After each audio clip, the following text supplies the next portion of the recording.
Hello, everyone. This is Nicholas Peter Ugero. Today, I have the very special honor of having Alex John Courtney on my channel, Andre Mitty, and Odysseus Andrianos. Thank you guys so much for coming on. How are y'all doing?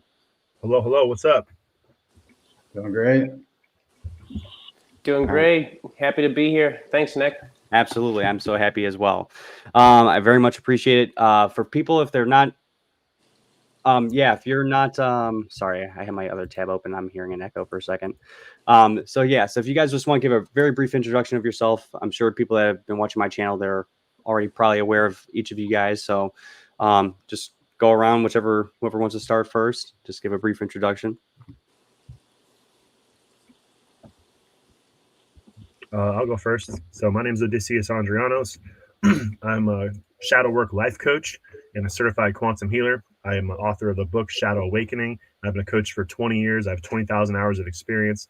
And the primary reason I'm here is I'm really motivated on promoting mental and emotional health, preventative mental and emotional health, so we can heal the world and take our power back from the BS or the entities of corporate America and heal our souls. So that's why I'm here, and I'm grateful to be here with you guys.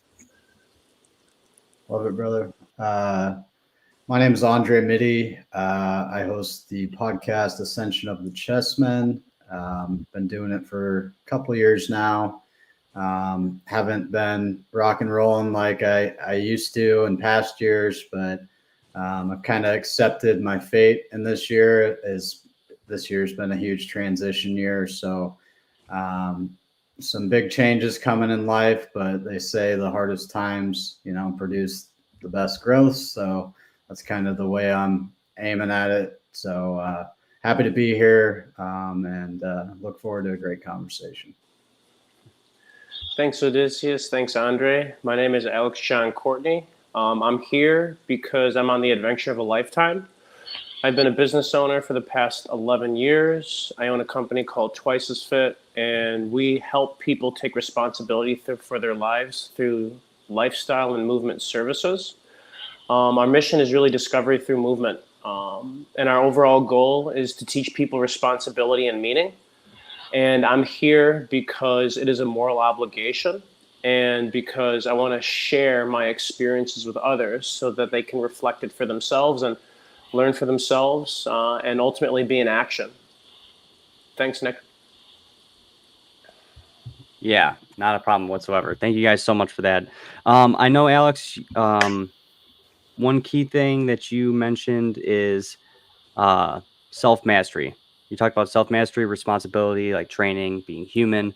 Whatever you want to start with, just go for it. Whatever you think is very valuable for people, because we're talking about shadow work, ways of healing. So there's definitely different modalities, different ways of going about it, different angles to look at it from. So if you just want to maybe at least start with just some of the practices that you do on a daily basis, I think that would be awesome. Yeah. So self-mastery in a nutshell, it's explored through training, and that's what I teach. And training is preparation for your life. Training is preparing for the pitfalls of life. Training requires you and only you. And it's really about exploring your life. Now, a lot of the times people think of training as exercise. And although physical movement is a part of it, how we bring in all the energies, mentally, emotionally, spiritually, all those things, training is actually, it's all the components of what it means to be human. And I call them the essentials. So the essentials are purpose, belief, relationships, rest, prayer, meditation, getting outside, nourishment, which includes hydration, as well as movement. So in the quest for self-mastery, I help people explore the components of what it means to be human. Odysseus and Andre, I think that you guys are familiar with how life is a tapestry, and we want to be able to look at each components of the tapestry, and we also need to gather perspective of that tapestry. So I help people explore this with the 8 essentials. And in that process, people are able to really meet themselves where they're at and really come to their own conclusions. I find that we live in a really interesting time where there's we're so hyper-stimulated in our society, and we have such a sedentary lifestyle too, like lack of physical movement. Everything is accessible now. So I find the path to freedom, a huge component of it is being yourself, being responsible for the journey that you're on, acknowledging how you came into this life, bearing your burdens and commitments properly. And we explore that component responsibility through training, actively taking time for ourselves each day. Yeah, that is excellent, and something that I'm still working on. Like, I'll just I'll just admit to it now, but earlier before we even went live, like I had a bunch of stuff on my bed, and I was like, it looks really bad. So all I did was throw it on the floor. You know, like I still have a lot of stuff to work on. Like Alex was talking about, like taking time for yourself. You know, what are the baseline things you need to get done, or like that will help you have a better mindset, or like think more highly about yourself, or be more proud of like what you got accomplished throughout the day. So instead of me thinking, oh, you know, and having anxiety over the fact that I haven't done it yet, you know, just taking the time to maybe be a little bit uncomfortable, not be as stimulated, and do something as basic as like putting my stuff away or getting things organized or moving things out of the room, like very much beneficial. And I know that, and I have enough awareness to understand that. And then I still don't act on it because like you're talking about being hyper stimulated, and then like just to extend off that, just being like addicted to that sort of sensation, and just being like kind of like a loop and not really progressing as much. So like you're talking about like the 8 essentials, so it's like exploring through training, just understand what your purpose is, beliefs, rest, meditations, all excellent. So if you guys have anything that stood out to you, or Andre and Odysseus, and you want to jump off that, go for it. Yeah, I would just say it resonated a lot for me. I think, you know, you hit the nail on the head with that, and kind of encompasses all areas of the hero's journey, this thing we call life, and, you know, self mastery as we embark on the challenges and make the most of them, and, you know, don't get stuck in that hamster wheel you were saying, or chasing our own tail, and keep going forward, and, you know, see them as, you know, something laid out for us and not happening to us, and we're the victims of our circumstances. Like, it's always a choice, and perception is everything, and how we look at the whole situation is everything. And like you said, Nick, I think, you know, I kind of live by that mantra: clean house, clean mind. And I know when, you know, my house is getting out of whack and I've been working way too much, and I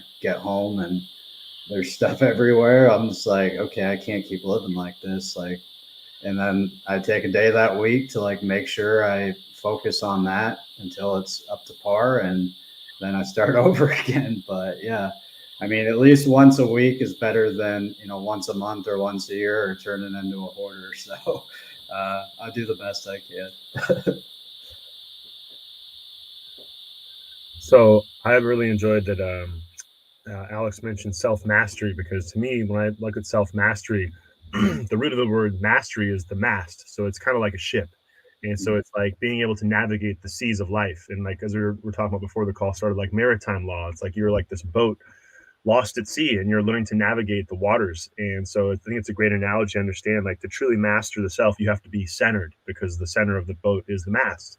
And so the more we're able to find that space, specifically with, like Alex mentioned, the hyper stimulating reality we have in this our consciousness, it's actually making us unconscious. And the only way to navigate that unconsciousness, this is kind of tying into like the shadow work, is understanding, being able to sit with the stuff that's coming up for us. And also, Alex mentioned about responsibility. That comes down to the ability to respond and recognize what are our repressed and denied emotions. Because if we're going to be able to navigate this shift and achieve self-mastery, the essence of that, like, movement is amazing. I have a great physical fitness background myself, but part of that also is being able to sit with what's coming up internally, and the capacity to transmute any type of emotional pain. I mean, also, you mentioned is being yourself, and you cannot be your true self if you do not face those darker parts of your own psyche. And I feel like that's one of the most crucial things that humanity is facing today, because as within, so without. If we do not face the darkness within, we deliver ourselves to darkness externally. So we have to do the work and take responsibility to heal ourselves and become whole, and honor our journey supporting humanity and its growth and evolution. I like that. I like how you teach when you give visuals, because I feel like when we do that, you're not telling people what to do. You're sharing your experiences, so it can be relatable for people, and that's a huge part of healing because everyone is on their own healing journey, and everybody has to go through and do their own work, and no one can do it for us. So I find that that's super important. If you think of the eight essentials and you think about being a human too, your movement is an expression of your life, and we're always moving, whether we're sitting still and observing. And I notice too, especially when we decide to heal, a lot of it is choosing to not do certain things and sit with things and become aware of what's really going on, than actively choosing otherwise. So a lot of the times that is the first step. And I find that a lot of the times when people get so trapped in that vicious cycle of healing, it's because they're looking for this grandiose thing. And the reality of it, it's like you have to switch your direction or your speed by like half a knot to this direction at this given moment. And it's usually this one little simple thing that completely shifts gears. And I find that then we have to be consistently, savagely consistent, and just consistent with those small, simple things. Like we're expecting this big, grandiose thing, but the reality is it's very simple, and it's very subtle at first too. Yeah, that's a very good point. Just with the instant gratification, once again, going along with the overstimulated type of world, it can be hard to see how it's really making such a difference. Because Alex, I know you've talked about like thinking of it in the way of like doing like the most insignificant, like tiny, minuscule thing that you could possibly think of doing, like something so small that you're kind of laughing at it because it seems so stupid or like so simple and such a small thing. But then just doing that consistently, you're gonna get results. It's like I told you earlier, like just getting to where I am now. It's been a process. It's been a slow, gradual process over, deciding to do this over that and making this decision over this one or going here instead of there. And then it's just got me to where I am now. So the same thing is just, making small little tweaks as you're going and then just being consistent about it. And then you can get different results. You can maybe not have as tight of a back, or you can work through some of your trauma or have more self-esteem, whatever it might be. But yeah, very good. Like sitting with yourself, suppress, repress, denied emotions. I've heard many people talk about that. It's so very true. Especially someone that's dealing with the same issue. Having to be centered, just having, you were just talking about this before when you're yesterday, or just when you did your presentation on trauma and memory, you were talking about homeostasis. So just like balance. Very, very good points. And then Alex, something that really stood out to me that resonated with me when you were saying choosing to not do certain things. So it's not even just like, oh, I have to do this and this and this for me to like maybe like feel better about myself. No, there might be where maybe you're just doing something that's not the best for you, and just simply just not doing that thing is already a step in the right direction. So it's just not doing a certain thing. So it makes it a little bit, sometimes it could be easier if you're going about it that way. If there are some things you can just remove instead of things that you can implement. But then again, naturally you are going to implement something in place of that. So it's also choosing, something that's really going to be beneficial for you in the long run as well. Yeah, if you guys have anything else you want to say, Andre, I know you're talking about like relationships as a catalyst for inner self-growth. So that's also like doing that as well. Sitting with yourself is also great, like turning weakness into strengths and negatives, and then turning those into positives through inner alchemy. Anything you guys want to talk about? Definitely have a lot of good information. I'm looking forward to you guys discussing all these things. I want to touch on what we were just talking about with choosing not to do things. I think there's extreme value in that, because like there's this quote that I shared. I was teaching a group fitness class this week, and this quote, very short, is by Meister Eckhart, and it says, "The soul does not grow by addition, but by subtraction." I'll say it again. The soul does not grow by addition, but by subtraction. And I love that, because it, like, one of the things about our society is like when we talk about, that's why I wear my hat, my yin yang hat. It's like humanity is always trying to ascend, and we're so seduced by this yang energy. More money, more cars, more clothes. Everyone look at me. And that's not where you actually grow. You actually grow in the yin, in the darkness. And that is where the roots grow of a tree. And so, like you're talking about with the choosing not to do things, it's actually more important for many people to actually slow down and take the time to feel and process what's coming up for them energetically, because that allows them to perform at a higher level. So like our minds become so addicted to this yang energy. And a big part of the healing process for me personally, and often what I'm teaching, is how do we slow down? How do we become present? How do we feel things? Because you can't heal it if you don't feel it. You've got to go into that dark space and feel those pains. That's the only way we can truly grow as a society. I feel like that's a big part of where we're at in humanity right now. You know, to build off of that too, it's like we're taught like, oh, what's going to solve this? Like, oh, add more of this, add the other car, add the wife, add this. And like, it's interesting because what I've noticed, and even in medicine too, it's like, take this medicine. And I'm going to call it the holistic practitioners too. It's like, it's all of them. It's like, you want to add, but the reality, a lot of the times, the first step for healing is taking things away, keeping things simple and bringing things down to the bare minimum.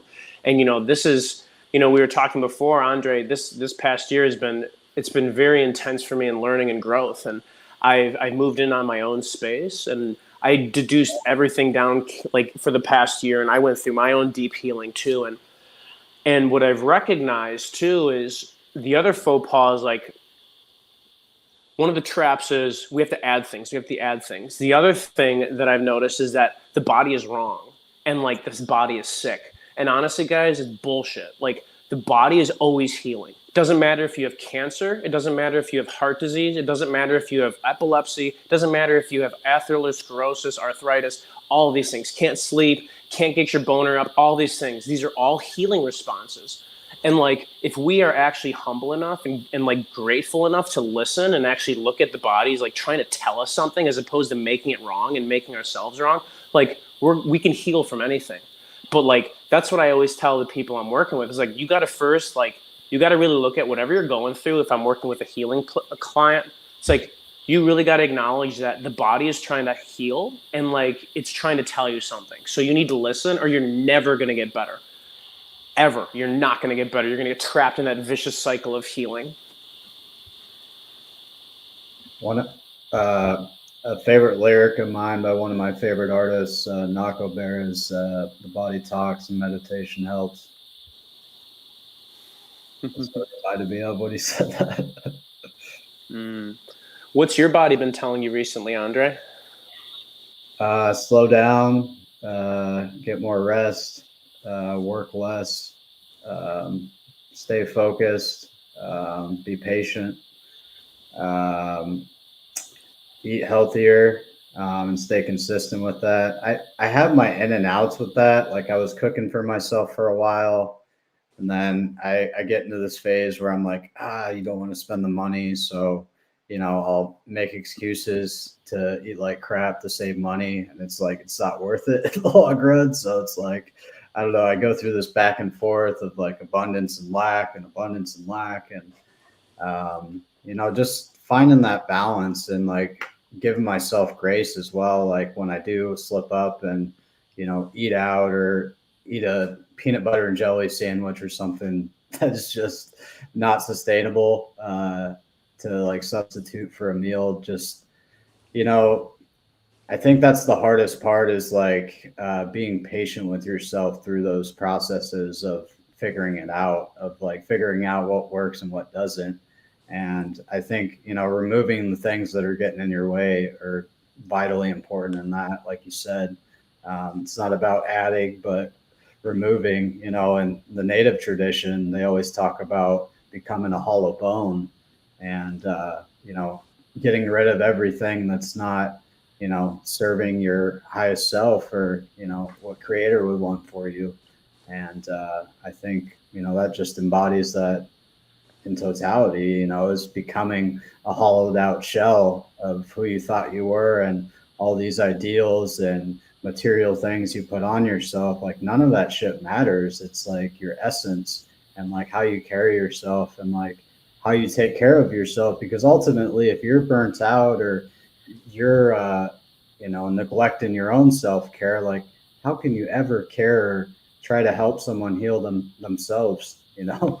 Like, I think your example says it all. And, you know, that's been a hard look in the mirror for me of like keeping that in check this year of, you know, when I'm falling off my path, like not staying there and like realizing like this is a phase, and like to have grace for myself during those tough periods when it feels like the world's caving in on you, and you got to get back up and carve a new pattern in your life. And sometimes that could be challenging, but ultimately that's where the real growth happens, right? Hmm. Hmm. So I I was going to say, find, yeah, go for go it. on, Odysseus. No, you go for it. I was waiting for you. I had a feeling you had something to say. Yeah. Well, I was going to say that, like, you made me when you were talking, Alex, it made me think of the book "The Body Keeps the Score" by Bessel van der Kolk. I don't know if you guys have read that, but phenomenal book, because, like, we often say in the coaching industry, the issues are in the tissues, often in our fascia, and also deeply embedded in our nervous system. And in my personal opinion, the future of health, healing, and medicine is really going to come down to harmonizing our nervous system, and more specifically how our emotions are affecting us, because that's where we look at the root causes. Often it's those suppressed emotions. And I love, Alex, that you talk about listening, because this is something my father always told me. My father's an Emmy nominee sound mixer, and he said that most people don't listen to their heart. And the center of the word heart is ear. And what's the leading killer in America? Heart disease, because we're not listening to our hearts. And even if you take two ears and you put them together, they're the shape of a heart too. So our bodies are begging for us to listen. And that's one of the biggest issues today, is like, talk about like yesterday when I did my presentation on this book, Trauma and Memory. It said in this book, this guy Peter Levine, I don't know if you guys ever studied his work, he's a phenomenal therapist, 40 years experience. He said that what happens is when we experience deep trauma, we will disassociate from our bodies. And that was a huge growth piece for me, understanding like fitness and realizing like, oh, I could exercise, I could diet, or I could teach that to people, but if they're still disassociating from their body, we have to reconnect people back to their body. And that comes back to my point about emotions in the nervous system and listening to the heart. And I also love that Andre mentioned essence too, because that's really what this is about. It's our essence. In Chinese medicine, they call it Jing. And we have to reconnect with like that lower, dark, feminine, lower chakra energy. And we're so disconnected from it. We have to be more grounded. Partially my personal opinion, but.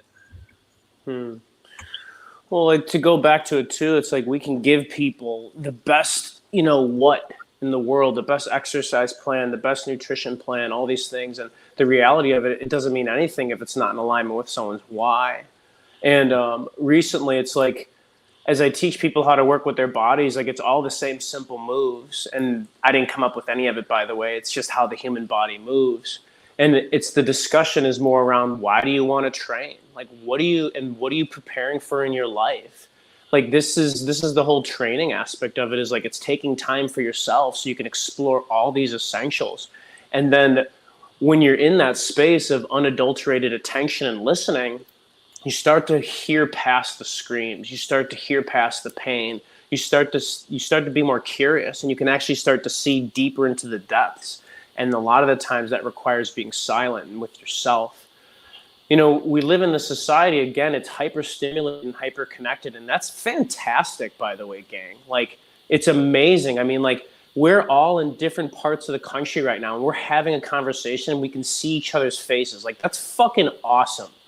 Like, but it's like, are we taking time for ourselves to be doing what we really want to do? Like, I signed up for this, and like, it's 9 o'clock my time, and I'm just like, that's too late. Like, I'm usually in bed by 9, but it's like, then I'm thinking about like my why. I'm like, this is part of my purpose, is to connect with people who are doing this work, connecting with people who are talking about this stuff, so that we can really shine lights on things and be an example for people to take the next step in their life. So it's like, fuck yeah, I'm going to be here at 9 o'clock. Like, and if it goes till 3 a.m, then so be it. Let's do it.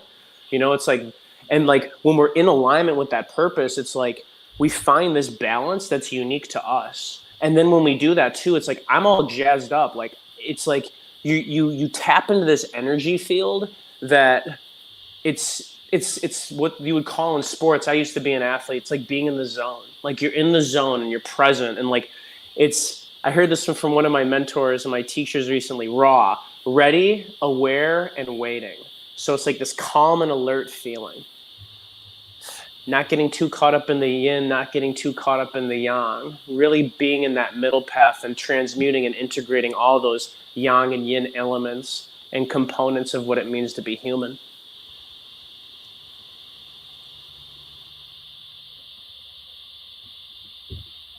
Well said. All right, I'll take the mantle now. All right. So much good stuff coming at me. I don't even know where to begin. But yeah, I appreciate what you guys are saying. A lot of good stuff here. Most people don't listen to their heart. Odysseus, you said that. That was a really good one. Especially when it comes to, like you're talking about, like the physical training and doing that stuff. Because so many times you'll see trainers and all that stuff, they're just talking about the basics. Like they're like, here, do these exercises. That's it. They're not really asking the deep questions or, having them maybe do meditation or doing this or that to, get out of that yang energy like we're talking about. So that's going to help you be consistent. Like, just like Alex, you're talking about alignment with your why, so like that's going to help you maintain that sort of consistency. So that's great. And then Andre, you and I just have a lot of similarities in terms of, just the way that I guess we like look at things and our thought processes. So I really appreciate when you like talking about like becoming an empty bone, empty what doesn't serve you. And Odysseus, I know that you've talked about that for sure. Talk about having like an overflowing cup, or then like emptying it out, to fill it back up again in a proper way. So that goes right in line with that. Giving yourself grace, Andres. So that's very key. That's something that I can still sometimes not do, but it's very helpful in terms of, just gently steering yourself back where you want to be, not kind of shaming yourself back into a corner to where you're just repeating the same thing again and again. So it's definitely something that's going to be very valuable for people. And then Alex, something that you said that really stood out to me. Hear past the screams and hear past the pain. So that was something that was that really resonated with me. That was actually pretty deep. I like that a lot. So it's something that I'm still working on. Work in progress, of course. Just because I'm making this live stream and I'm I got all these people together doesn't make me any difference than somebody else. I still have a lot of stuff I got to work on. So just keep that in mind, everybody. We're all in our own process. I'm not just here just trying to teach you or tell you what to do, and I'm completely embodying everything I'm saying or everything that they're saying. Still a lot of things to work on. So just give yourself grace. It's very important. Yeah, I know that Andre, you also talked about remembrance of who and what we are. So that's kind of like what we're talking about, emptying out what doesn't serve us, alignment with your why, integrating plant medicine. So I'd love to get your guys' thoughts, especially Alex and Odysseus. But Andre, if you want to start that one off. Yeah, real quick, there's something I was going to add to, giving yourself grace. I think I was talking pre-show. I recently interviewed White Eagle Medicine Woman, how she goes by, but wealth of knowledge, man. Definitely an elder of mine that came in my path at the right time. But she mentioned that the heart is forgiving. And that's got a double meaning, obviously, when you really say that to yourself. The heart is forgiving. What are you doing when you forgive? You're forgiving yourself so you can forgive others. But you're also realizing that when you forgive, you're giving. It's a gift, and that's what your heart is for, right?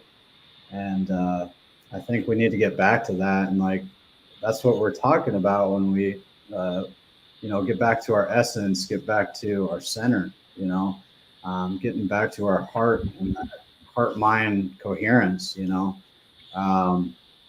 Yeah, man. Plant medicine's been a huge teacher along my path.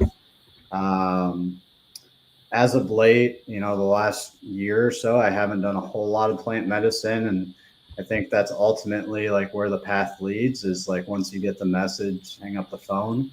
And I think that's a part of it. And I think there's a lot of bypassing within the plant medicine community as well, that definitely can be a pitfall and a trap of like thinking you're on this endless healing journey and there's always more to learn from the medicine, and it turns into doing them Aya ceremonies every month or every weekend and stuff. And it's like, man, I've had journeys like 10 years ago, 5 years ago, 2 years ago that I'm still getting downloads from, and, are now coming to the forefront in my life. And I'm starting to look back and say, oh, like that's what the medicine was trying to show me through that experience. I'm now experiencing it in life. And through my own experience, some of the hardest things I've overcame in my life were through plant medicine ceremonies and what I embarked on in those journeys. And it kind of like, as you integrate back into your life and like life gets challenging at times, right? And like you look back on those hardest moments you made it through, like I'm talking about like your own personal hell for what seems like an eternity. It's like a terrifying reality right in front of you. And when you confront that and like you overcome that in that journey, like anything in life that feels anything close to that seems like, oh, this is easy. Like maybe not easy, but like much easier than the hell I just went through in that journey. And it's like those little things that you take out of the experience to integrate into your life of, how it can, be used in a way that's productive to not be dependent upon them, because ultimately you're just being shown a blueprint or a roadmap and tools to help you improve your life and, get right with your purpose and, what's holding you back. That was a big lesson for me. And my first ayahuasca journey was just like all the excuses I was making, all the ways I was holding myself back, or, the codependency stuff of wanting someone to do it with me to like make it a reality rather than myself taking the action or like getting out of my own way to like push myself forward and, go after my dreams, like starting the podcast, like that was a catalyst for starting the podcast for me. And I don't give my power away in saying that. I think it was just a crucial teacher at the right place, right time for me in my life to, take me to the next level in certain ways, or, just kind of remove some cobwebs that were built up. I think, it's like a form of spiritual maintenance, kind of like a, darkness retreat or a silent meditation retreat can be. Like there's many different tools out there. And obviously I'm not like psychedelics or plant medicine or a panacea and they're for everybody. Like I think there is pros and cons, but ultimately I see a lot of healing that can take place with these medicines if used with the right intentional mindset going in and preparing as such, getting your body right, getting your mind right, and getting your spirit right, and like really getting real with yourself about what your intentions are and why you're doing this. Like Alex, you've been saying a lot on this call, like what is your why? And that's the same can be said about going into a plant medicine journey. And, if you're just going to have a good time or trip and go to a music festival, like that used to be like where I was coming from early on in my journey, but I quickly realized like that's not it. And like that's like complete disrespect in my eyes to like what's truly meant to be done with these medicines, and how they were meant to be used and how they've been used throughout history. I think a lot of that's pretty occulted knowledge, but I think a lot's been coming out with that over the years of different archaeological finds and how prevalent these medicines once were, and they weren't always taboo, or you weren't a hippie to do these medicines. Like you were a true mystic, you were a seeker, you were just seeking that oneness with your creator, with the divinity within you, and I think ultimately they're just another tool in the tool chest of all the healing medicines that are out there. I think medicines take many forms, and plant medicines are just one avenue of that. But yeah, I'll let you guys chime in. Yeah, if you guys have anything you guys want to share, I appreciate that, Andre. Thank you for that. There's a lot of good information there. Definitely using plants for a purpose. Like definitely have like, for me, like that's what I try to do. I try to have like some sort of framework of like something like a question I have or something like I've been dealing with that I want to focus on. So yeah, absolutely. what's showing up for me is my life is my medicine. Whether it's sleeping, whether it's taking a walk, picking my nose, being on this call, all of it, like everything is my medicine. And I find that anything outside of us can become a trap, anything. And it can also be part of our medicine too. It's just like, is it in alignment with me? Is this my next best choice? Is it complementing me? Or am I numbing myself, and am I using it as a tool to not look at what I have to look at? And in my humble opinion and experience is that coming back to yourself and try not doing anything. It's like people like, I'm not, I'm going to do this, this, and this, but try not doing anything. Try not smoking. Try not drinking alcohol. Try not having coffee. Try not having any of these medicines and seeing how that feels. That's the kick that I've been on for quite some time at this point. I sat with grandmother. I've sat with grandfather. Amazing, beautiful experiences. I think these plant medicines give humans an access to the spiritual realm and different parts of our consciousness that we might not be able to access prior otherwise. And as somebody who's sat with ayahuasca, who's, sat with grandfather too, and, worked with cannabis on and off for 15 years, worked with tobacco, what I've recognized is that all those experiences actually already exist within me without them. And they were just a reminder of that. They reminded me, and they showed me a part of the map of my soul and my being and my meaning. And that was the access point to remind me. So I find that these medicines, for me, and I can only speak for myself, is something that I want to work with as a celebration. And when it comes to healing, as to keep myself focused and to really be on my journey, my medicine is always to deduce, keep things super simple, and actually do nothing and see what shows up from there. I think the Tao Te Ching says that, it says something around the lines of like, if you ever get lost, like come back to the self, and like, that's what training is. It's coming back to the self. And like in this world where we interact with all these people and feel all these emotions and mental, emotional, metaphysical, astral, mental realms, psychic realms, it's like feeling all these realms. When I come back to myself, I'm able to anchor myself from that position. Therefore, I have stability. And stability precedes force production. So as I operate from that stable position, I'm able to apply force and move and act and not act in a way that's in alignment with me. And it may seem kind of selfish at first, like all this self that I'm talking about. But what I've acknowledged and what I realize is that being truly responsible is honoring yourself, honoring your own hero's journey. Because if we do that with integrity and love, what ends up happening, like inevitably, is like, I want to be in contribution to other people, whatever that might look like, whether it's serving coffee or being a teacher or putting on a curriculum or whatever it is. Like you start to embody that and you want to give back, because it puts us in this natural state of humility and gratitude, and we naturally want to serve.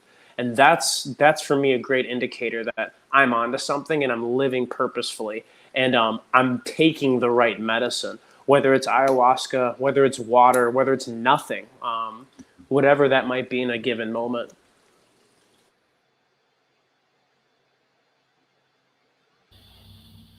Yo, so I loved everything you shared there, Alex. Beautiful stuff.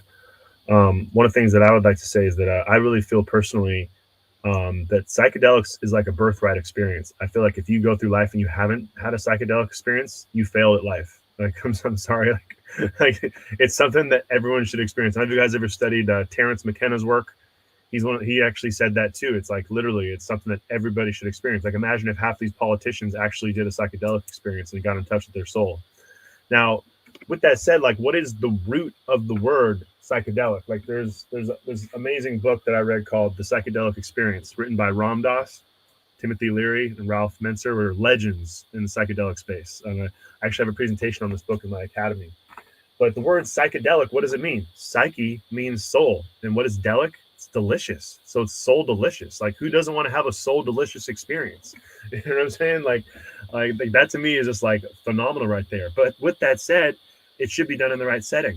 There's this one book that I read called Consciousness Medicine, another beautiful book on psychedelics. Highly recommend that if you're going to do psychedelics. And the key thing it talks about, if you're going to do psychedelics, it's all about set and setting. right? Setting yourself and having the right setting, because the environment is absolutely crucial, because you're opening up your entire field. So like, I don't consider myself an expert with psychedelics, but having done a few hundred different times doing psychedelic mushrooms and whatnot, I've never done ayahuasca. But for me, it's really about like, everything is amplified, all my nervous system, my senses. So it's all about having the proper set and setting, because that is what amplifies the experience. Also having the proper guide. You do not want to be around like I couldn't do psychedelics at like a rave or something. Maybe when I was like young I could do that, but now I'm just too sensitive. You know what I'm saying? So I really feel the key point is being able to be as grounded as possible, and like your food and your diet before you go into that psychedelic experience are just extremely crucial. Being well hydrated, but really having a guide. I've done a little bit of guidance with some people on psychedelic journeys. I'm trying to push that as a business, but if some people, I've worked with them for a couple of years doing shadow work and they want to go into a deeper journey, I have guided some people. But the key thing here is making sure that you have that set and setting, and also really honoring. It's really a beautiful healing tool that people can utilize for their journey, but making sure you're doing it with the right people is very crucial. And the one last thing I would like to say too, that I love that you guys are mentioning forgiving, and going through a psychedelic journey can really help you to forgive yourself and go deeper into your experience, because the right experience with psychedelics can be like 20 years of therapy in one night if it's done properly.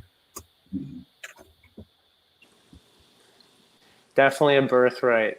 Love that. That's a really cool way to look at it, and it's like such an honoring. It's such a sacred space, and it does open up your aura and all your energy. There's no doubt about it. And like, maybe it's because I've had those experiences with those different medicines, and I find that I can do that without them too. And like, clearly, it's like, it ain't nothing like the real thing, baby. Like you can do it all you want, but it's like you have to have it's like you have the psilocybin. That's that unique experience, and like, there is an opportunity to continue to bring those spaces and those energies and that feel, even though it may not look the same.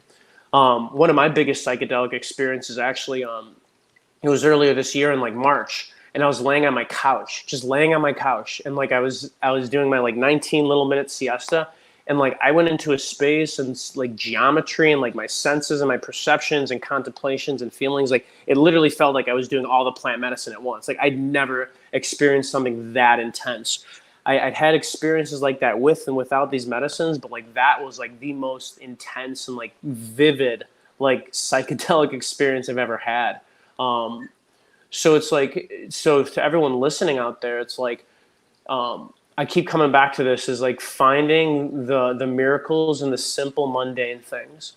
And like, when I can start looking at the very simple things in my life, like walking to the bus stop or talking to my neighbor and saying good morning or hopping on this call, like these are the magic moments, and every moment is an opportunity to break through. It just depends on what you want to do and what you're trying to do and what your intention is. And so your life is your medicine, whether it's mushrooms or not, whether it's, whatever it may be. Yeah, I agree with that. I definitely think they're our birthright, and the way we've been brought up to be told about them is barbaric, to say the least. My first experiences with them, learning about illegal drugs through DARE, and like how we associate them with meth and crack and all this other shit. Pardon my French. It just, when you have that first experience, if it's a breakthrough experience, it really alters your perception in a way that is unlike anything else. And yes, like out of that, I think you can integrate and hang up the phone. But ultimately, like if you've never had that experience, like you can meditate for 30 years and like arguably like not get to that same place. Like that's what McKenna would always say, is like, it's the fastest way to get there. It's like a shortcut. And are you always going to take the shortcut for the rest of your life to work? Like, not necessarily. There might be construction going on. You never know. Like, there's always different paths to get to the same place. But I think, it's easy to say, like, after we're on the other side of that experience, to say like, well, you don't need them anymore. But what about the people that have never had them, that do need them? Like, I think it should always be an option for people out there that are seeking healing and, want to better themselves. But you look at like Ram Dass's case, like, if that guy never embarked on the journeys he did, I don't know if he would be the guy he ended up being, like, and he was a phenomenal spiritual teacher, like that didn't need the medicine at all, like in his elder life. And I think he was a living embodiment of living that psychedelic experience every day in your daily life, just by like his presence and his teachings and just the way he carried himself and like all the wisdom he had to share. Like, but I think his journey started there, but it didn't end there, and I think it's a building block along the spiritual journey that can play a crucial role for a lot of people. And I'm not saying that like people can't get there in other ways, but I do think like it's a vitally important one that shouldn't be glossed over or like thrown away. Because I think ultimately, like if you've had that experience, like it's easy to forget, like, what if we didn't have this experience? Who would we be? Because I know I wouldn't be the same person if I take away those experiences.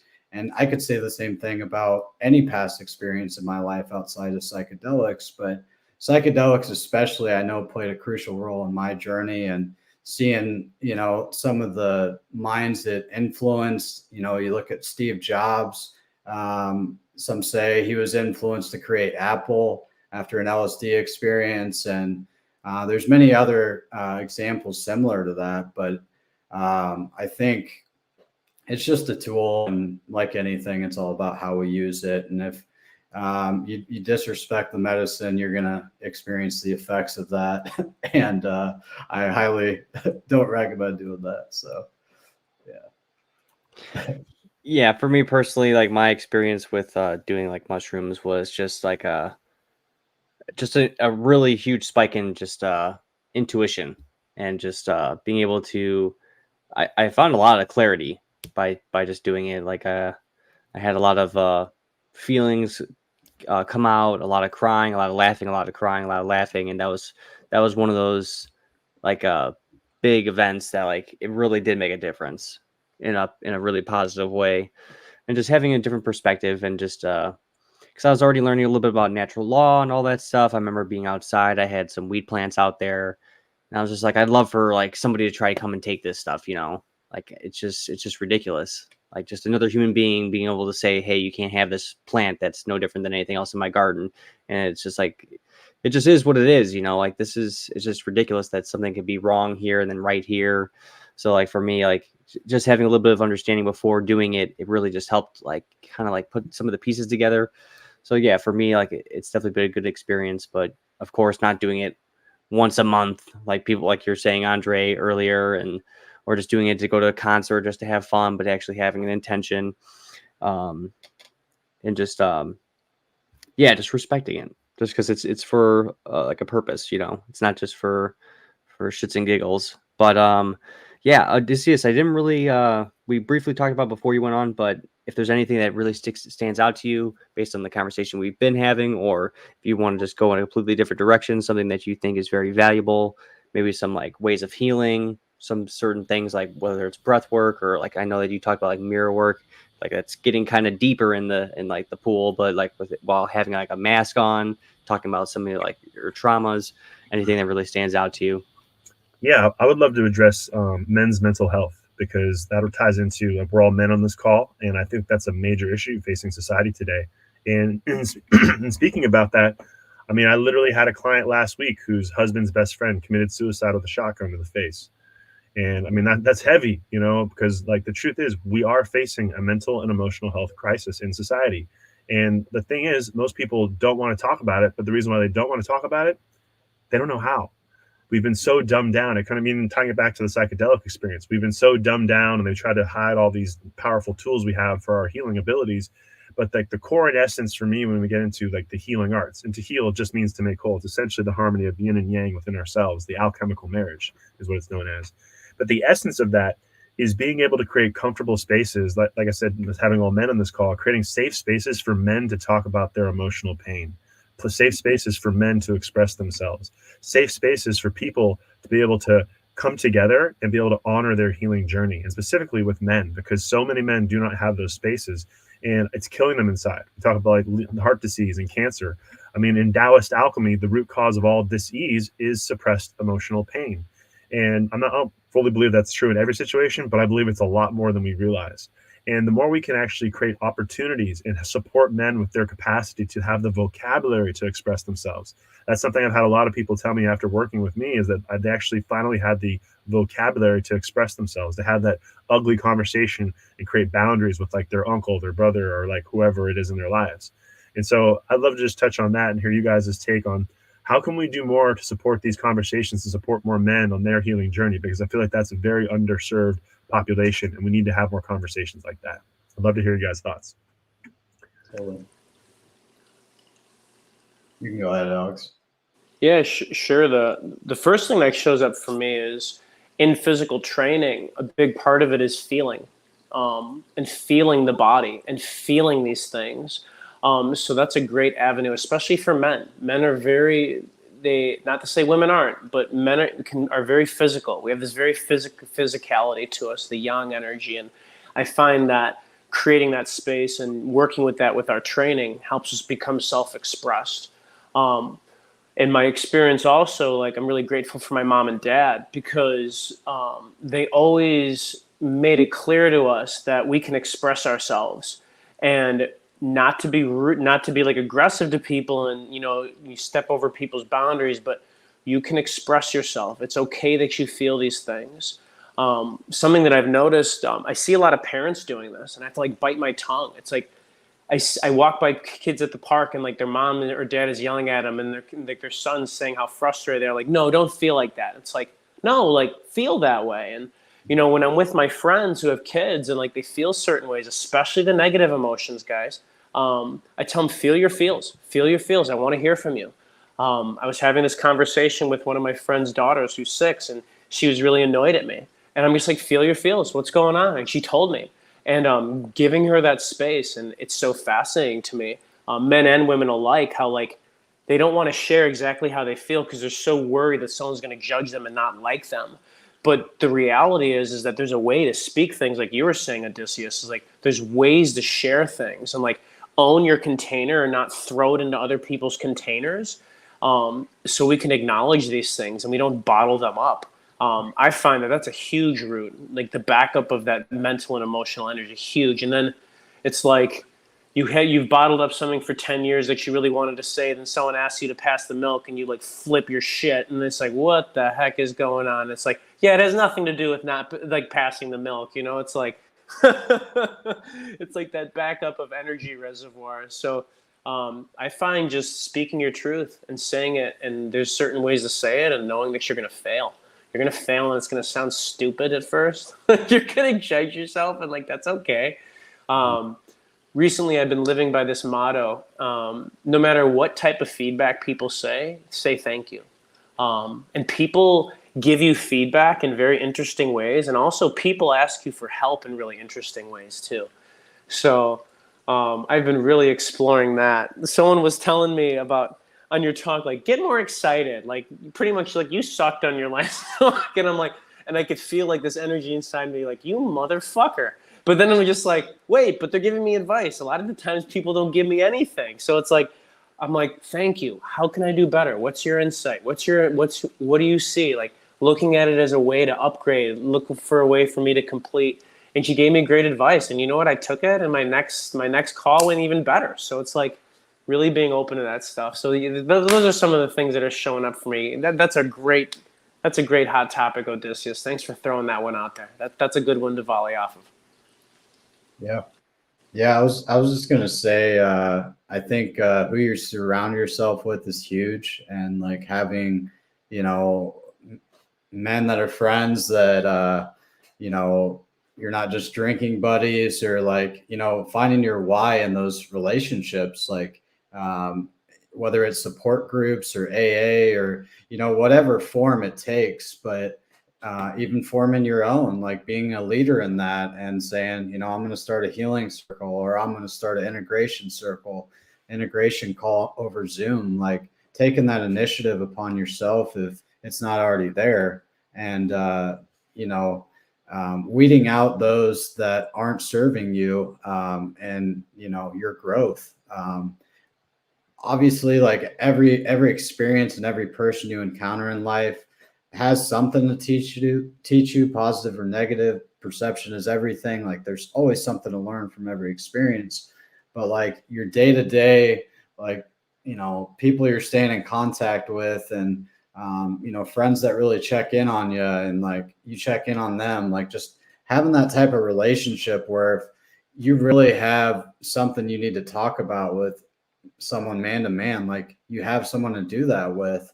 And your partner can help a lot with that, like, sure. And I think that's what we rely on most as men is like, if we're struggling emotionally, who do you think we're going to? We're either going to our partner or our mother, because that's all we've had. But like, if we have men where we can openly be vulnerable and not be afraid to cry or shed a tear, or give a big hug when we need it, like ultimately that's going to make us stronger as men. And I think we need more of that. And I'm a big proponent of that, or like, pushing people like we need more of this, more and more. So that's kind of where I come from, of where I think it can improve more, and how we can improve it just through finding the support we need, and asking our whys and the people we have around us, like, are they really around me because they want to see me grow, and I want to see them grow, and I want to support them like they support me. Like it's an equal give and take. Maybe not as equal as we want it to be in every situation, but it's not completely give and it's not completely take from one side or the other. Like there's a balance there, and there's a mutual respect for one another.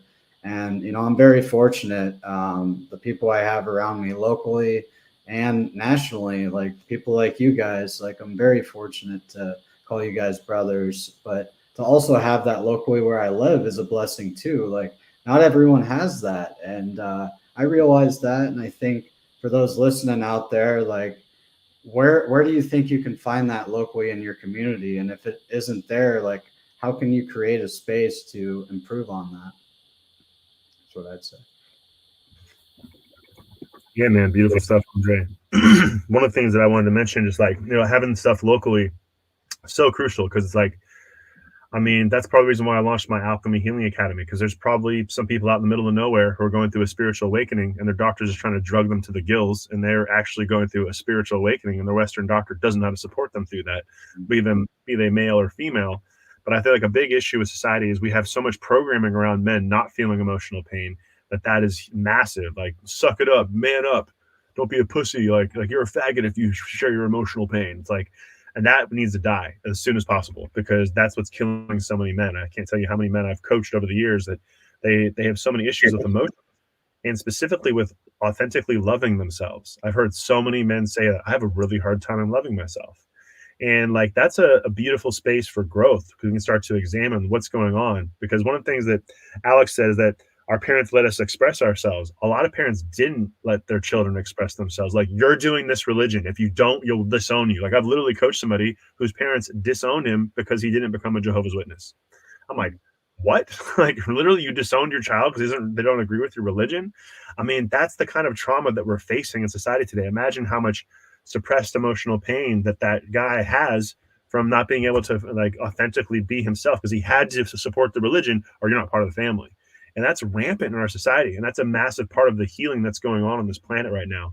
And one of the things that I feel to mitigate that is we have to teach more of the Trivium method. We have to teach logical fallacy. We have to teach natural law. We have to teach, my opinion, Taoist philosophy is essentially the return to nature. Because those bottled up emotions, just like Alex said, that surface level stuff, like you're at the dinner table, and I forget what analogy you used, like somebody's passing the vegetables or whatever, and you get triggered or pissed off, and like all of a sudden all your stuff that you've been bottling up comes out. And like, that's all those suppressed emotions. In Taoist philosophy, it's essentially your inner demons. The more you suppress your emotional pain, those are your inner demons. And there's even this amazing exercise that I teach called feeding your demons, where you actually face them, where essentially you acknowledge those suppressed aspects. Like, I had someone, their demon was alcoholism, and they faced their alcoholism demon, and they got to the emotions of anger, because oftentimes it's not the surface level thing. There's something much deeper. And that's the part where, like, having a group call with you guys you guys may see something in me that I'm not seeing, and I may see something in you. And that's the beauty of being able to be authentically vulnerable and being able to share your story, because that's the greatest space for healing. Because being vulnerable is actually a very feminine aspect. Be just to open yourself up, and that terrifies so many men. And that's something I do my best to embody and share with more men, because we need that, because that's the only place you can actually heal, is being in that vulnerable space. And there's a big why behind that. The why is we do have that power, and we have to honor that. There's nothing as gentle as true strength, and there's nothing as strong as gentleness. I grew up, and that was a saying that I had next to my fan.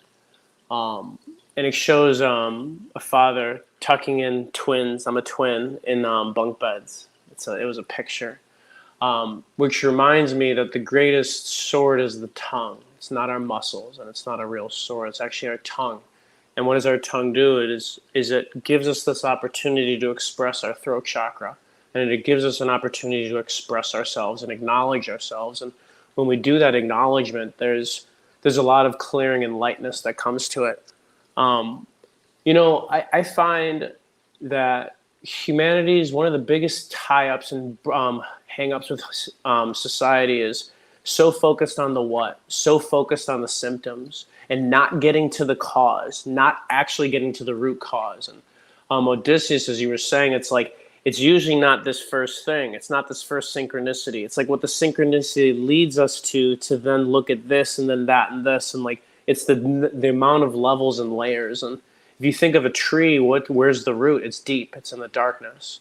You have to go down a little bit in order to find it. So, the activity is like, ask a question, and then and once you answer it, ask yourself why 5 times, and then you'll get down to the root.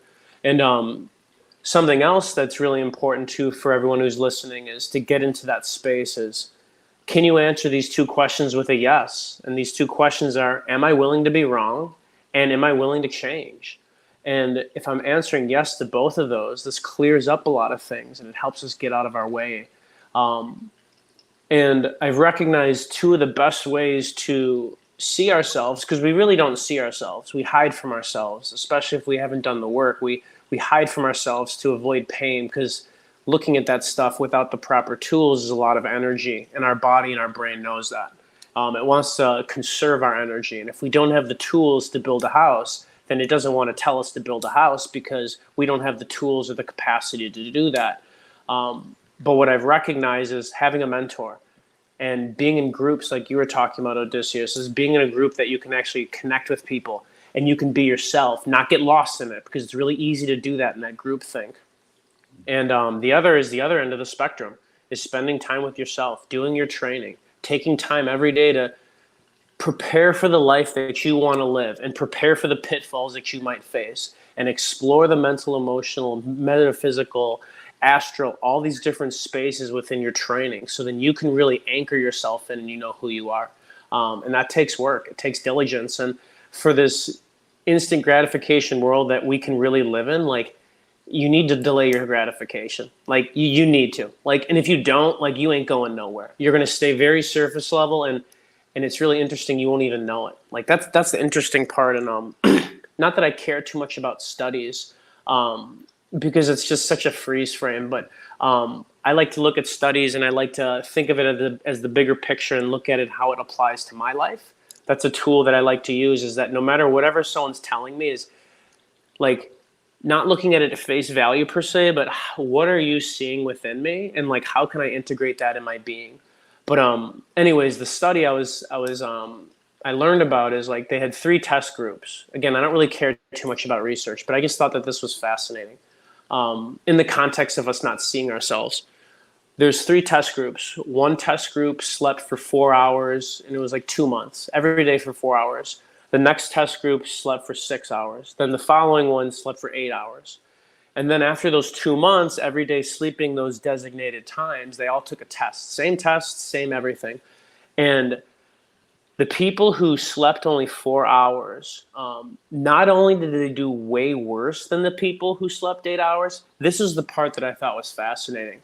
The part that I thought was the most fascinating is that they didn't realize that they did so much worse. They thought they were performing like they were sleeping at like with 8 hours every night. And like my point is that unless we have the tools, and even then, like we don't see ourselves. Like we need to get perspective, and we need to be open to other people's feedback. We need mentors. We need to spend time on our own, and we need people to call us on our shit sometimes, and be humble enough to accept the advice and the feedback. I find that those are some of the tools that I find that we can really get to the causal plane of existence, and we can kind of dive through some of the symptom based level of existence.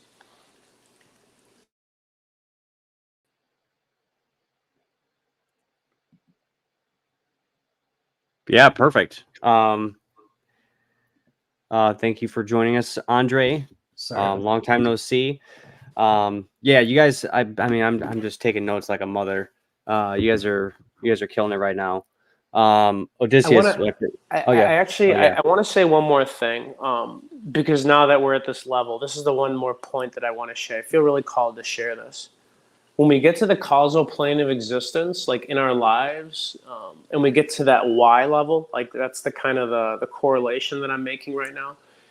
The what becomes self-evident.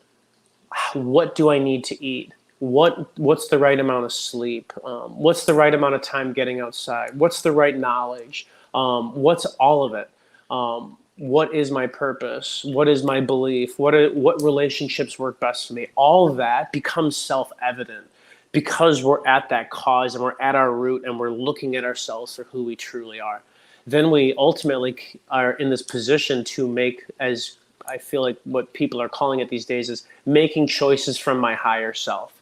Like you actually see yourself and you feel that alignment, like mind, body, spirit, like, mind, emotions, actions, that Trinity process. Yes, thank you for that. Excellent. Yeah, making choices from your highest self. Yeah, that's great. Yeah, so like we're talking about like how to reach more people, about working on themselves. So like Odysseus, you're talking about creating spaces for men, but also going along with Andre, like who are going to be those people that you do surround yourself with, and who are the people that you're also surrounding yourself with currently? Is it people that are like Andre was saying, like your drinking buddies, or people that are just kind of like he was saying, surface level, just doing, just instant gratification type of thing, just kind of distractions. Hey, let's distract ourselves together. How about it? So yeah, so that's also super important. And then, so that's where what we're avoiding is feeling our feels. And what we end up getting is like a backup of our energy, like Alex was talking about. A lot of stuff that needs to be released. And that's kind of what I had during that one mushroom experience. I had a lot of energy that was released, and I was actually outside when I was doing like having a lot of those experiences, and I just like went to go pee like in the outside somewhere because we were kind of hidden, and like I just felt like a huge just surge of like energy like leave my body, like it was like a huge weight lifting off of me, and it almost felt like something coming off of me. I don't know what it was, just either energy or something else, but I felt a lot lighter. I felt a lot better after that, and just a lot more, I guess, calm. And then Alex, God, you're so funny when you're talking about the person saying how you're so boring, you did like a terrible job with your speech. You're like, thank you. So no matter what the feedback, always say thank you. Uh, having that ego like in its place. Use it at a time and place. But then sometimes, yeah, people are just kind of giving you feedback, and they sometimes go about it in a different way. And that's something I definitely have a problem with sometimes, is when people say it in like a way that I wouldn't really want to come across. So then I don't sometimes listen to them. So it's always good to keep that open mind. Another thing, Alex, you said was ask yourself why 5 times. That's something I've actually heard from this one older woman a few years ago. To ask yourself why 5 times to really get to the root cause of like why a certain action is taking place. And then Andre, when you're talking about don't be afraid to cry or hug, a lot, like, and then like with Alex, what you're saying, allow kids to express themselves. So it goes right along with that. We shouldn't be shamed or feel like scared of, communicating in a certain way or coming across in a certain way that maybe people haven't seen that kind of side of you before. So just always that's why it's also important who you surround yourself with, having a support group. Like, I wish like all of you guys were like next door, that'd be like 10 times better, but like, this is all we got for now. So it's, we're making the best of it, and we can still look back at this conversation too, it's kind of cataloged. So a lot of good stuff can be gleaned from this regardless. And, another huge thing, Andre, was when you were talking about, like, what was it? You're talking about like doing something by yourself. Do I need someone else? Yeah. Do I need somebody else in my life in order for me to heal? Like, or do I need to have somebody aiding me in that experience or that process? And I sometimes can feel that way. Which, it's something I have to be observant of and try my best to work through that to get into a spot where like I want to be more like Alex, like where I can just sit by myself, sit in calm, like not much stimulus, and be able to, not have 1,000 things going in my brain, being able to drop into my body and be calm and be like happy with where I'm at. Not worrying about a bunch of different things, what's going to happen in the future, what about the financial system, what about the food supply. Because this is the time for us to start doing this shadow work. It should have happened like 10 years ago, or a long time ago, but like, this is the time to do it before things get even worse. I talked about this with Odysseus when we first had our interview, because things are possibly going to get harder. So we should definitely try to focus on this stuff now while we still have some basic comforts, which is excellent. God, we're already at 1 hour and 11 minutes. I want to be able to like, kind of touch on what all of you guys are saying, what all of you guys are saying, but yeah, it was just really, really good information. So if you guys have anything else you guys want to add, go for it. I want to try to wrap up soon, but like right now we're kind of, getting our feet wet with a lot of this good information. So yeah, if anything's calling out to you guys, please feel free to jump in. I'll go quick. Yeah, that point on relationships, I just wanted to brush on was, I think there is a pitfall like within the spiritual community of like, I'm not bringing someone else in until I'm fully healed, and that's the only way that's going to be possible. Otherwise, it's just going to be a trauma bond, or it's going to be right back to a toxic relationship like past ones that ended up the same. And I think we really have to get real with ourselves of like when we experience difficulty. I think that first year of any relationship, all the shadows come out, and you really have to get through that make it or break it period, because that's going to bring out all your shadows too.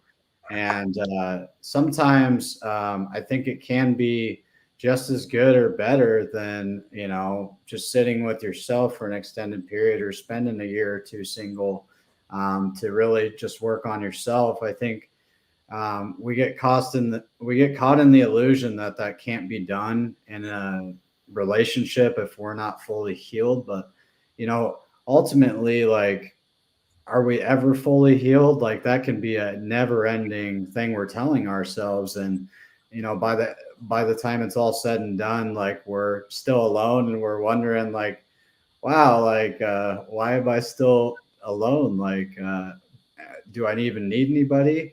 And, we're all different in that way, but like, I definitely love companionship and, having someone to bounce ideas off of and, create a family with, and all the good things that can come from a healthy, intimate relationship. But ultimately, like, I think it can be a great catalyst for shadow work as well. And like to see ourselves in them.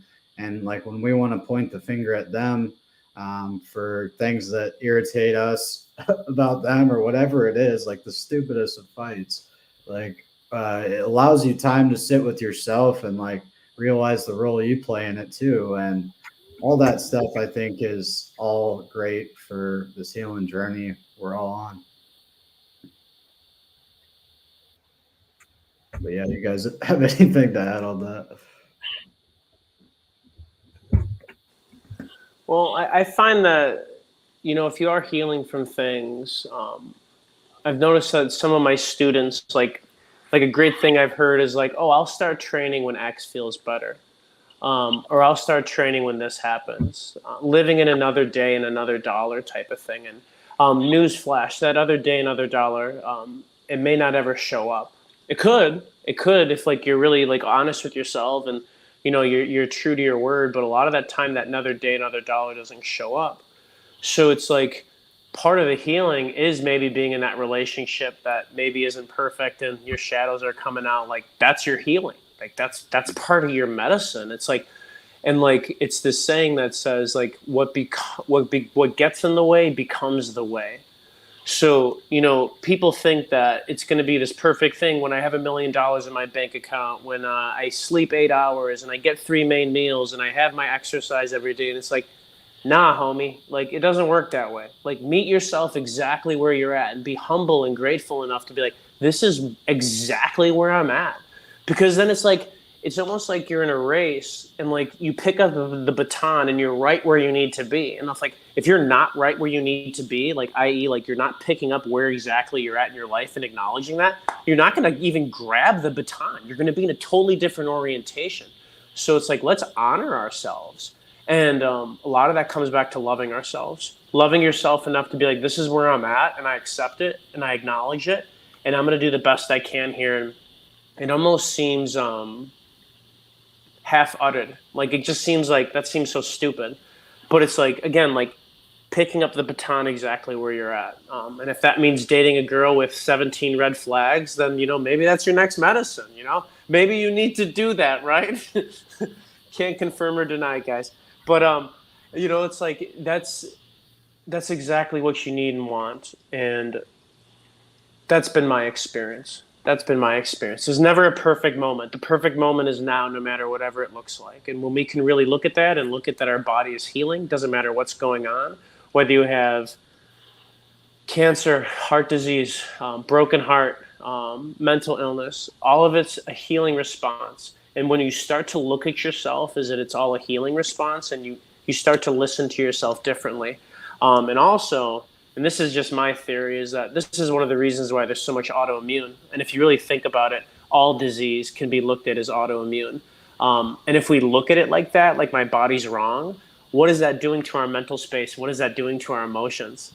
Complete conflict of belief, complete conflict of interest within ourselves. So it doesn't matter what we do because it's all going to be a conflict within our interests. And then at that point, we're spinning our wheels stuck in that vicious cycle. So, coming back to loving ourselves, acknowledging and expressing it, just like you were saying, Odysseus. I love that. That's just, it's so brilliant and so spot on.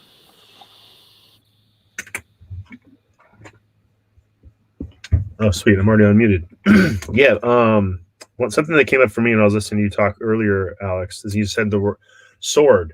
If you remove the S, it becomes just the word, and like a lot of people don't realize how much like literally our language structure, we talk about linguistic programming, right?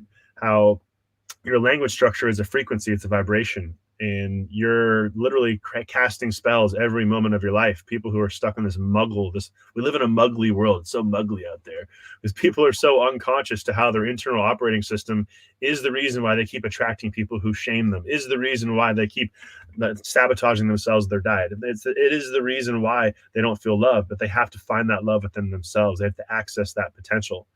Now, something I wanted to also mention is that there's this amazing book on Chinese face reading. And in the book, there's this quote: "There's no such thing as a good or a bad emotion, only stuck emotions.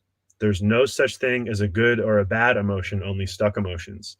And the key thing, like in terms of Chinese face reading, you can actually see the stuck emotions on people's faces, which is really a whole nother topic. But the key thing is understanding that like living in this dualistic reality, we can get attached to a belief system based upon our past structure of reality. And that past structure of reality is not what's actually happening right now. That's why I love that you were mentioning being so present, Alex, because the perfect time is right now. I always say the word time backwards is emit, because it's really just energy. Our entire fucking reality is energy.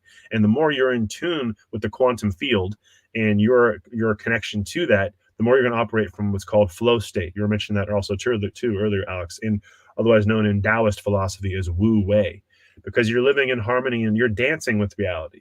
You're not stuck, because instead of you having those suppressed, repressed, and denied emotions, you're flowing through those emotions. One of the things I love in Taoist philosophy, I often talk about how we manage emotions is, it's a beautiful, very poetic way of expressing it, is if you're too much in your masculinity, it's like a tree and you're very rigid, and you're in, like, the wind is like your emotions and you're fighting the wind. I have to be right. And then the branches are breaking. You're like, I have to be right. And then that's too much masculine energy. If we're in the feminine, we're much more subtle and we dance with the wind, let the wind blow through us instead of trying to fight it. And I think men and women alike, we're trying to control and fight the wind. We have to flow with the wind. We have to realize we are the wind. Our breath, our spirit is the wind. And the more we can live in harmony with that essence, that Tao, that's when our lives become effortless. Because I feel like that's what true healing is. Your life becomes a lot more effortless because you're not carrying all the baggage from the past. You know, what you said about the words, it's so crucial out there, gang. And then part of that, like a simple exercise is like, if you are going through something that you don't like or want, like acknowledge that, but then replace it with something. Put what you really want in the place, or else you're going to, it's like you think you're over it, but then you keep talking about it. And I see this all the time with students. They're talking about and bitching and complaining about something, and then they can't even come up with what they want to put in the place of that. It's like, you ain't ever going to get over that. So it's like almost like asking people these simple questions to get them to declare and be committed to something that they want to put in a place that's actually positive, or something that's different than what they don't want. And also that metaphor with the tree, that visual is beautiful, because what we want to be is we want to be like a tree, but we want to have that flexibility where our branches can sway, because our masculinity can be the root, right? Which is like unshakable, but the branches need to move. And in physical fitness, it's they've done a great job of separating strength and flexibility, which is total bullshit, guys. It's one and the same. Like, and this is why I like to teach people positions, because it helps people be flexible, like in end ranges of motion, but it also takes a certain amount of strength to hold that flexible position. So therefore, you are walking in the way, as you were mentioning, dancing in the wind. You're flexible yet strong, strong yet flexible. You're stable when you need to be, like when you're switching directions and transforming, but also you're flexible as you move in both those ways in that infinity sign. That's beautiful. Bro, That got me. That flexibility. I got that flexibility right here. Hey, yeah!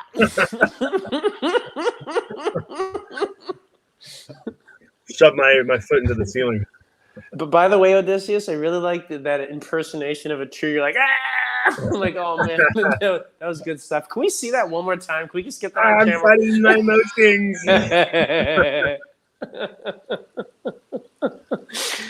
Thanks for sticking. Yeah, thanks for sticking this out, guys. I know it's 10:38, so throw in some humor at you guys. Humor is a great cosmic wink. Love that. Oh yeah, Andre, you got anything for us? No, man, this has been fun. I was just gonna say, you had that voice message this morning. It was 1:11. Of course, the one time you bring up the time, it's 1:11. So it must be a prominent number today. But I thought triple. That was wild sync. But yeah, just great conversation, y'all. I'd love to do another one of these, or start a continuing cycle of these. I think we need more of this out there, and if you're wanting to do more of these, I'm definitely down, and I'll make myself available.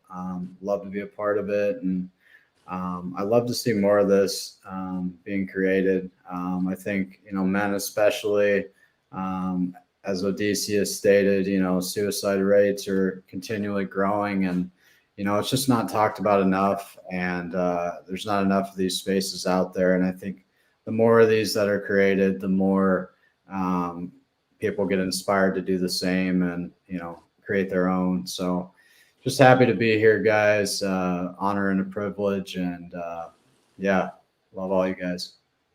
Yeah, same here. Yeah, so just really quick, like we're like, obviously we're talking about like suicide, like, and people are like having a lot of depression, especially since 2020.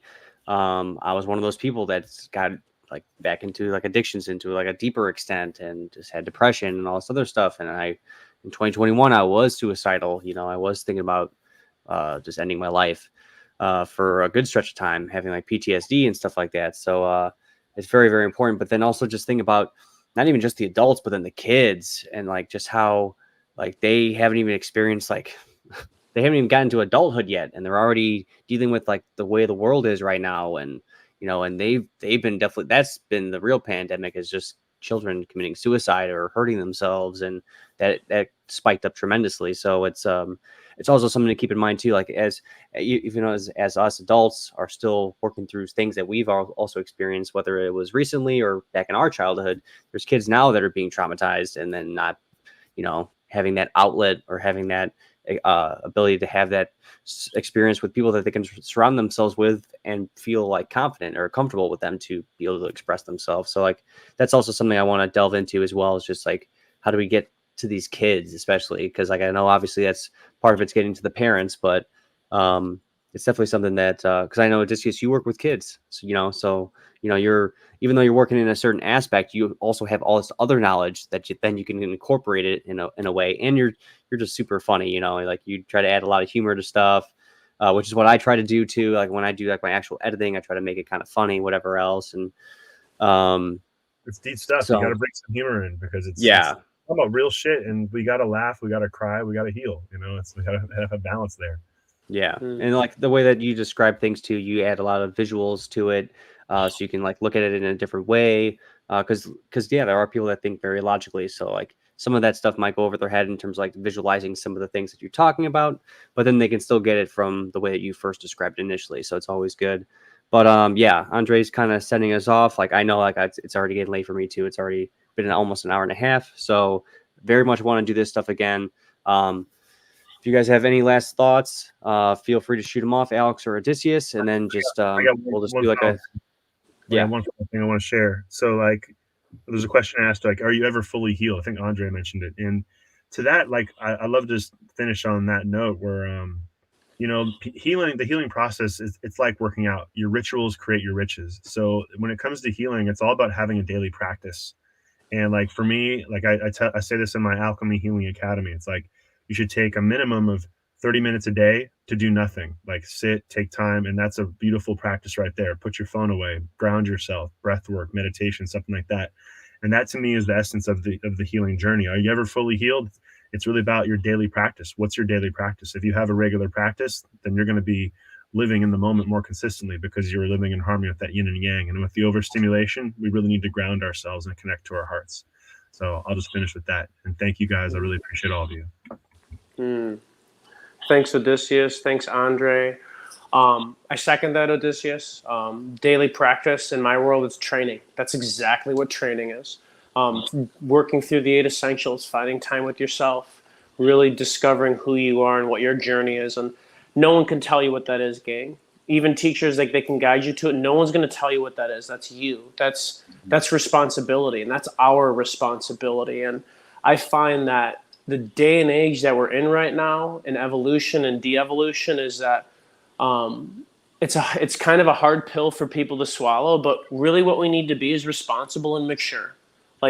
And that's exactly what my business does, is it teaches people how to be responsible and mature.